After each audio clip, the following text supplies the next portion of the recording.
Today I'm talking about The Rental Heart and Other Fairy Tales by Kirsty Logan. The stories in this collection have a lot of different variety. There's fantasy, there's magical realism, there's some steampunk in there, there's some realistic stories, not a lot but a few, and there's some historical ones as well.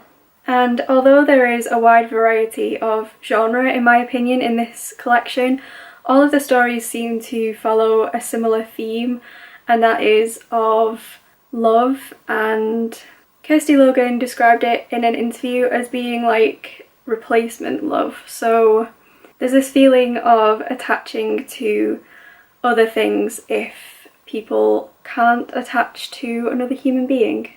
And I'm going to put this down now because it is hurting my hand. I wouldn't go into this collection thinking that all of the stories are going to be fairy tale retellings necessarily. The stories kind of seem to pull from all kinds of fairy tales, so ones that we're familiar with and other ones that we might not be, and just original and creative and imaginative things that Kirsty has come up with herself. So in a way, the stories feel familiar, but at the same time they are unique. I felt as though there was a concentration on the women in the stories.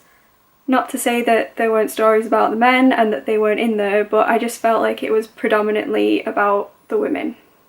And another aspect of that I really liked was that there were a lot of stories that dealt with girls falling in love with girls, and there were a few that dealt with boys falling in love with boys as well. In my opinion, I felt like the stories that dealt with women falling in love with women and men falling in love with men, women falling in love with men and women, and so on and so forth, were stronger than the ones just about men falling in love with women. I think there's probably room in the world for some LGBTQ fairy tales. I should probably also mention that this collection of short stories is not a collection for children. It does contain scenes of a sexual nature, so I'm just putting that out there. My favourite stories were probably The Gracekeeper and also The Rental Heart. I really liked those two stories. I thought they were just so imaginative. Not only were the stories really imaginative, but the writing itself was really beautiful, and in places it could get quite poetic, but at the same time the language was really easy. It's not like it was a difficult slog to get through. So because the writing was so lovely, I'm going to read out a few quotes from the collection.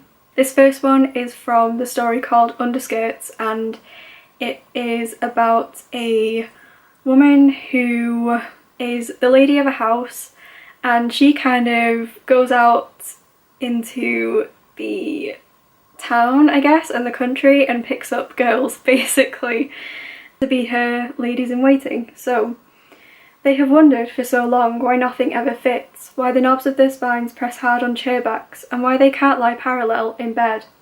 And then there I am. I know how to fill the gaps in a girl. So I like that quote. This next quote is from my favourite story in the collection called The Gracekeeper, and it goes, "I wonder if she even knows me anymore, or if I have become just another confusing memory. Perhaps the thought of me is a spider web, too thin to be gripped, just shreds clinging to her hair." I really like that. And one more, I promise, just one. From the short story called Witch, and it's obviously about a witch. "She told me how she had sewn stories around herself, a shroud of children's nightmares to protect her from the world." I hope those three quotes kind of give you a feeling of the collection as a whole. One thing I would say with this collection is to read it slowly and really take your time and let the stories settle before you move on to the next one, just because I read it way too quickly, and I think because the stories all deal with a similar theme, it got a little bit samey, only in the themes.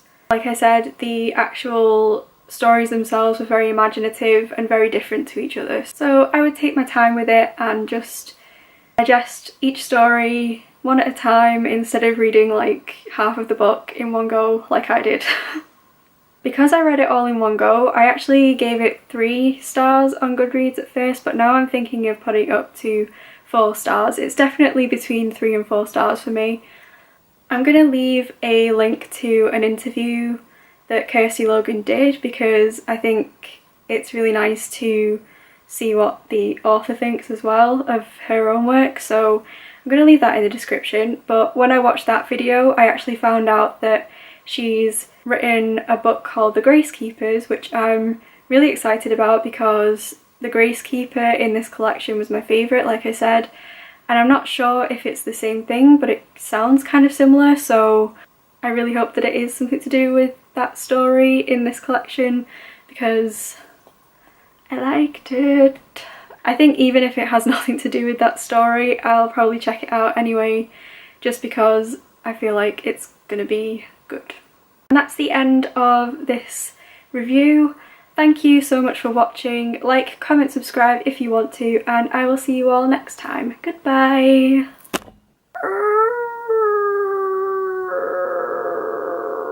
That was like my werewolf call or something, I don't know.